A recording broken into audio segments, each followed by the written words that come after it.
தொண்டர்கள் மத்தியில கூட்டணி இல்லாமல் சமாளிக்க முடியாதுன்னு தெரியும். நான் ஏற்கனவே பலமுறை சொன்ன திரு விஜய் அவர்களுக்கும் தெரியும். விஜய் அவர்கள் நம்ம பலத்த என்னன்னு பார்க்கலாம். நம்ம முதல்ல கிரவுண்ட் ரியாலிட்டி தெரிஞ்சுப்போம்னு நெனைக்கிறார். திரு ஜான் ஆரோக்கியசாமி அப்படிதான் சஜெஸ்ட் பண்ணுவாரு போல தெரியுது. ஆனால் அது வந்து 2026க்கு பிறகு அப்படிங்கிறத கொஞ்சம் பார்க்கணும். 26ல நீங்க என்ன பண்றீங்கங்கிற மேட்டர் இல்ல. 26க்கு பிறகு நீங்க என்ன ஆவீங்கங்கிற கணக்கு இருக்கு. அதுல ஒரு தெளிவான பார்வை வந்துச்சுன்னா அவங்க முடிவு சரியா எடுப்பாங்கன்னு நெனைக்கிறேன்.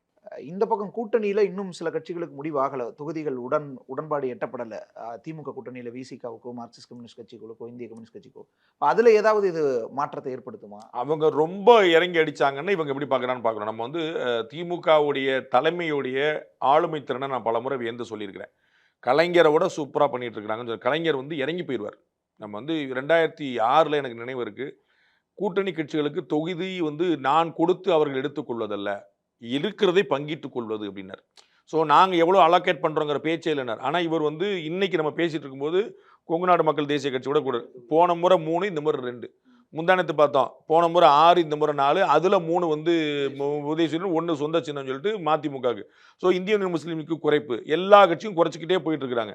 அதே காங்கிரஸுக்கு 3 தான் கூட குடுத்துருக்காங்க. அப்ப இது உங்களுக்கு ஒரு சிரமம் வரும். இவர்கள் வந்து ரைட்டுங்க எல்லாரும் ஏத்துக்கிட்டா நம்மளும் ஏத்துக்கணும்னு சொல்லி ஏத்துக்கிட்டா ஏத்துக்கிட்டது. அதான் தலைமை எடுக்கிற முடிவு.